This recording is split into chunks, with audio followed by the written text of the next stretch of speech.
In the South, he knows who the man is, the man up there on the hill in the big White House. And when he comes to a city like Chicago, it's much harder to determine who that man is. Such a complex society. It's a different man who controls the house from the man who controls the job, from the man who controls the welfare, from the man who controls the hospital, from the man who controls the school. And I think what's happening is that he comes rather quickly to the conclusion that the man is all the white men. Not being able to discern his specific captor, he decides that all people with white faces are his captors. And to the degree that all white people are engaged in supporting the systems of separation and racist institutions that we have in the North, that judgment is basically accurate. How do these institutions function in a racial way?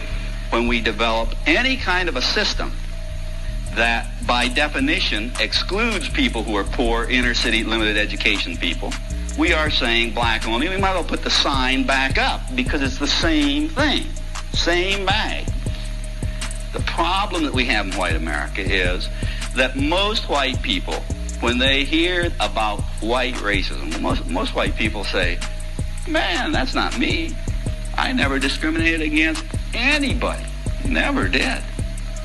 And in their sense of what discrimination means or what racism is, they may be right.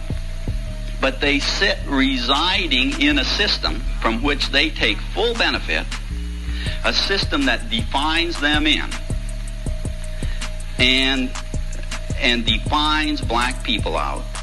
We are going to have to face the fact that we are not a community. A community is where a lot of people develop mutually beneficial relationships with each other. And our racist institutions and the political boundaries of our cities define black people out of the community. White people will sit in their suburban homes and watch their television programs and hear about all of these laws that are being passed. Many of them are beginning to wonder, well, what is it with those colored people down there? Why are they so upset? All this wonderful stuff that we're doing for them. But we aren't focusing on the black man living on the block. He lives in a two-flat on that block. And he knows what the circumstance on that block was 10 years ago. And he knows what it is today. And he, too, has heard about all of those programs and laws being passed. But the hard fact of the matter is that things are not changing for him. It's no wonder that the white population and the black population are pitted against each other when the black man knows that the change is not coming and the white man thinks that major efforts are being undertaken when they are not.